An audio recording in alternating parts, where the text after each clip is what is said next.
Video में कही गई बातों का फोर से कोई लेना देना नहीं है, वक्ता के निजी विचार हैं। हमारा मकसद आप तक हूबहू जनता की आवाज़ पहुंचाना है। अगर इस वीडियो को लेकर कोई विवाद होता है तो इसके लिए फोर जिम्मेदार नहीं हो। पंडाल को तहस नहस करते हुए नजर आ रहे हैं गैस के गोले, लेकिन हजारों की संख्या में लगातार किसान आगे बढ़ते हुए। भाई साहब, ये तो सरकार का सारा प्रोपगंडा है, ये सब एक दिखावा है। कभी 700 पंचायतें करेंगे, कभी हम महापंचायतें करेंगे। पहले ही वाटर कैनन और ये सारी चीजें चला दी। भाई साहब, किसान को वाटर कैनन से डरा रहे हो? किसान 2-2 फीट पानी में घूम के तो अपना धान लगाता है, पानी में खड़े होके अपने फसल में पानी लगाता है। उस किसान पे छोटी सी वाटर कैनन की बौछार करके क्या डराना चाहते हो? ये वो किसान है। रोक दिया है, लेकिन वहाँ पे जो लोग मार्च कर रहे थे मार्च भी नहीं करने दिया। सरकार को ये समझ आ जाना चाहिए कि इस देश का किसान एक है, और जो सरकार यहाँ आया है सरकार से अपनी बात मनवा के ही जाएगा। चाहे सरकार आज मान ले, कल मान ले, 6 महीने में मान ले, 2 साल में मान ले, किसान यहाँ से हटने वाला नहीं है। किसान अपना अधिकार लेके जाएगा। बिल्कुल, झुकना तो पड़ेगा। जो ये लगातार सुसाइड हो रहे हैं, कैसे आखिर बंद होंगे? सुसाइड तो हमारा एक खून में है कि बॉर्डर पे हमारा किसान का बेटा शहीद होता है, यहाँ पे किसान शहीद हो रहा है। शहीद होता कौन है? किसान ही तो शहीद होता है, उसका बेटा शहीद होता है। इन नेताओं का कोई बच्चा या नेता कोई शहीद होते हुए देखा है? ये नहीं हो सकते, इनमें दम नहीं है इतना। हल्का सा बुखार आ जाए तो कोरोना बहाना कर लेके महीने भर ये पड़े रहते हैं, ये शहीद हो जाएंगे। तुम्हें लग रहा है ये शहीद हो सकते हैं? कभी नहीं, कभी भी नहीं। बर्ड फ्लू कह रहे हैं, यहाँ से फैल रहा है, किसान फैला रहे हैं बर्ड फ्लू। भाई साहब, इनका मैं कह तो रहा हूँ, कभी खालिस्तानी कभी पाकिस्तानी, अभी ना कुछ नहीं बचा तो अब बर्ड फ्लू आ गया। किसानों में बर्ड फ्लू आ रहा है। किसान अपना खून पसीना एक करके फसल उगाता है। यहाँ पे हमारे 70 किसान शहीद हो चुके हैं और सबका मेडिकल टेस्ट हुआ है, किसी एक में भी कोरोना का वो नहीं आया है। और आधे से ज़्यादा नेताओं का देख लो, तुम रिपोर्टर हो और तुम्हें पता होगा, आधे से ज़्यादा नेताओं को कोरोना हो चुका है और हमारे किसी एक किसान भाई को भी कोरोना नहीं हुआ। बताओ क्या क्या रीजन है इसका? रीजन क्या रहेगा? रीजन ये है कि किसान अपनी मेहनत, उसके खून में जो उबाल है, सरकार अभी उसे समझ नहीं रही है और समझेगी, जल्दी समझेगी, क्योंकि इनकी नब्ज है ना यहाँ से नया नहीं, यहाँ आई हुई है। रात को नींद नहीं आ रही है, सपने में भी इन्हें किसान दिखाई दे रहा है, क्योंकि किसान अपना हक मांगने आ गया है। इन्हें पता चल गया है कि जो इन्होंने कांड किए हैं ना, जो करने आ रहे थे, एक अभी जो इन्होंने सहमति बनाई है बिजली बिल पे। भाई साहब, एक चीज बता दूं, ये इतने लुटेरे हैं। एक बिल ला रहे थे कि जिस किसान के पास में 2 पशु होंगे ना, उसे कमर्शियल कनेक्शन लेना पड़ेगा। भाई मैंने एक भैंस खरीदी, वो भैंस ब्याएगी तो है ही, आज नहीं तो कल भी आएगी, तो मेरे को एक भैंस पे भी कमर्शियल कनेक्शन लेना पड़ेगा। ये लुटेरे हैं, ये लुटेरे हैं। और ये कह रहे हैं कि हम किसानों के हक में कानून लाएं, किसानों के हक में कानून लाएं। कि भाइयों बहनों, लाइसेंस लेना पड़ेगा। भाइयों बहनों, एमएसपी थी, एमएसपी है और एमएसपी रहेगी। यानी ये कहना चाह रहे हैं कि भाइयों बहनों, किसान पहले भी लूट रहा था, आज भी लूट रहा है और आगे भी लूटता रहेगा। सरकार हमें ये जताना चाह रही है, सरकार इससे भूल जाए, क्योंकि लोकतंत्र में जनता होती है मालिक, वो नहीं होते। जनता उन्हें बनाते है, वो हमें नहीं बनाते। और तो फिर वार्ता ऐसे चलती रहेगी। किसान को कोई दिक्कत नहीं है। जो चोर होता है वही ऐसे काम करता है। नहीं, 8 तारीख को मीटिंग थी, वो 9 को भी हो सकती थी। हफ्ते भर का टाइम। ये क्या सोचते हैं कि किसान थक के चला जाएगा? किसान इन्हें थका देगा, किसान नहीं थकने वाला। सुप्रीम कोर्ट में सुनवाई भी है कल। भाई साहब, हम तो गए ही नहीं सुप्रीम कोर्ट। उनकी है सुप्रीम कोर्ट।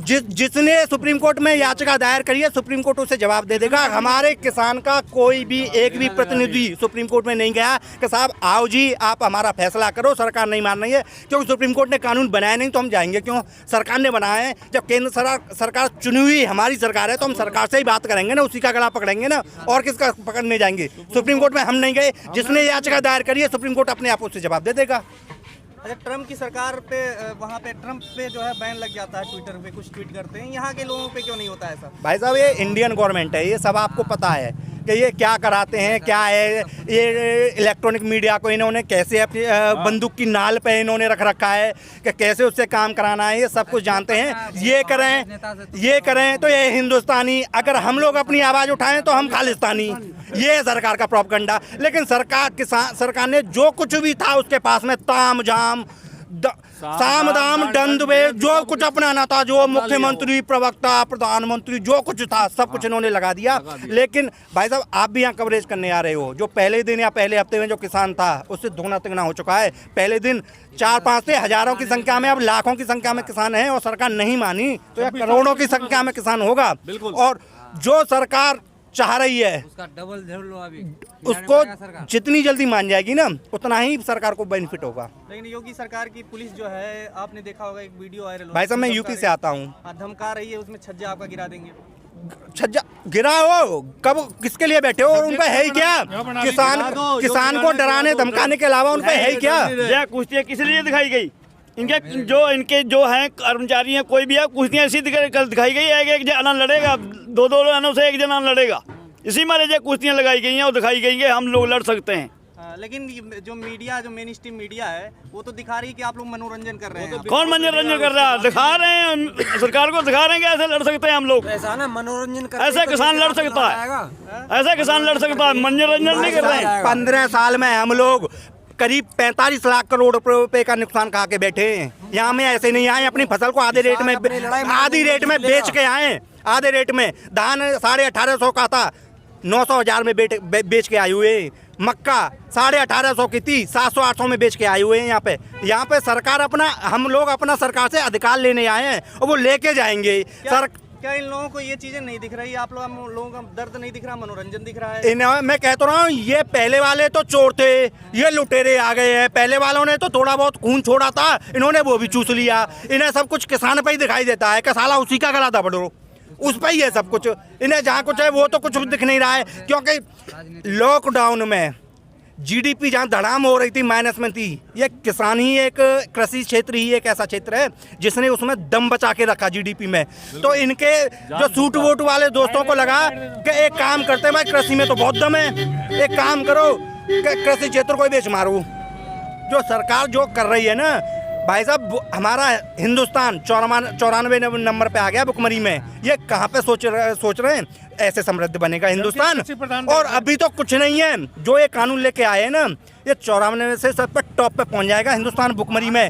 क्योंकि जब गोडाउनों में माल भर लिया जाएगा, प्राइवेट प्लेयर भर लेगा, वो अपने माल को जब मार्केट में रिलीज नहीं करेगा, पूरी मार्केट क्रैश करेगी और हमारा आम आदमी भुखमरी से मरेगा। हिंदुस्तान भुखमरी में टॉप पे पहुंचने वाला है, जो सरकार की नीतियां चल रही हैं उसके खिलाफ। तो सरकार को अपना मन बदलना पड़ेगा, बड़े मन के साथ में किसान के सामने आना पड़ेगा और ये तीनों कानून वापस लेने पड़ेंगे और एमएसपी पे कानून बनाना पड़ेगा। सरकार के पास यही एक रास्ता है और कोई रास्ता नहीं है। बिल्कुल सरकार के पास नहीं, आप लोगों के पास क्या रास्ता है? हमारे पास तो शांतिपूर्ण आंदोलन का रास्ता है और हम अभी 45 दिन से आंदोलन चल रहा है, आगे भी चलता रहेगा जब तक सरकार नहीं मानती है। हमारे टिकैत साहब ने भी बोल दिया है और एक किसान को भी पूछ लो, वो भी ये कह रहा है कि जब तक ये कानून वापस नहीं होंगे हम यहीं पर रहेंगे, शांतिपूर्ण आंदोलन करते रहेंगे। सुप्रीम कोर्ट हम गए ही नहीं, पहली बात तो, ठीक है ना। जिसने भी ये याचिका दायर की है उसने ये कहा है कि किसानों ने गलत तरीके से रोड को घेर रखा है। हमने रोड नहीं घेरा, पुलिस ने ये रोक रखा है, पुलिस ने बैरिकेडिंग करी है। हम तो दिल्ली बोट क्लब पे जाना चाहते थे ना, हमने ये किया है। और एक चीज़ और मैं बता देना चाहता हूँ कि सरकार इस बहाने में हो कहीं कि किसान यहाँ से ठंड में या डर के भाग जाएंगे, क्योंकि हमारे गन्ने की फसल भी हम उसके लिए 2 साल इंतजार करते हैं कि एक साल उसे उगा के वहाँ पे पहुँचाते हैं और अगले साल उसका पेमेंट का इंतजार करते हैं। तो हम गन्ने के लिए भी 2 साल का इंतजार करते हैं। तो सरकार इस भ्रम में ना रहे कि किसान थक जाएगा, यहाँ से चला जाएगा। ये सरकार गलतफहमी में है। और एक चीज़ और मैं आपको बता देना चाहता हूँ कि जो रजत शर्मा जी बोल रहे थे, जो आप बता रहे थे कि सरकार किसान गाजर का हलवा खा रहे हैं। गाजर हम उगाएं, दूध हमारा, चीनी हमारी, तो गाजर का हलवा कौन खाएगा? है कौन खाएगा?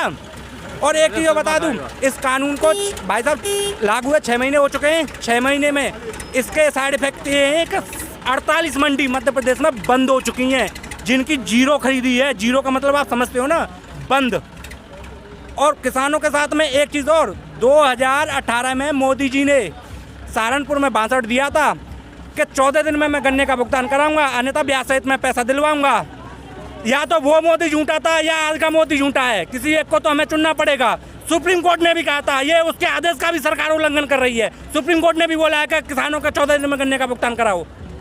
सरकार सुप्रीम कोर्ट को मानने को तैयार नहीं है और हमसे कहती है कि किसान नहीं मान रहे हैं। तो ये रजत शर्मा लोग ये सब चीजें क्यों नहीं उठाते मुद्दे, बल्कि और मुद्दे को भटकाते हैं? भाई साहब ये बिकाऊ मीडिया है। इन्होंने अगर सरकार के खिलाफ मुंह खोला तो इनका सरकार मुंह नहीं बंद कर देगी। ये ईमानदारी कहाँ से दिखा सकते हैं? इन्हें किसानों का, ये किसान हो तो किसानों का दर्द आए, ये किसान तो है ही नहीं। ये एसी के कमरों में बैठ के, एसी के न्यूज़ रूम में बैठ के जो मन में आता है ये बोल देते हैं। इसने असलियत का पता तो तब चलेगा ना, यहाँ किसानों के बीच में आके देखें कि गांव में जाके देखें कि फसलें उगाई कैसे जाती हैं, किसान मेहनत कैसे करता है। ये किसान वो किसान है जो अपनी फसल को आधे रेट में बेच के आया हुआ है यहाँ पे। बात सुने तो पूरे हिंदुस्तान के अंदर में जितने भी लोग हैं, बिजनेसमैन है, चाहे जिस तरह के लोग हैं, ये मोबाइल बनाने वाले, ये कपड़े बनाने वाले, ये जूते बनाने वाले, ये टोपी बनाने वाले, सबको अपनी रेट तय करने का हक है। सब रेट तय करता है, अपने हिसाब से बेचता है। हम किसान लोग अपनी खेती करते हैं, गेहूँ, चावल, जो भी मक्का, जितने भी चीज़ें हैं उसकी रेट हम क्यों नहीं तय करके बेच सकते हैं। खबरों में बने रहने के लिए फोरम 4 को सब्सक्राइब करें और नोटिफिकेशन पाने के लिए बेल आइकन दबाएं।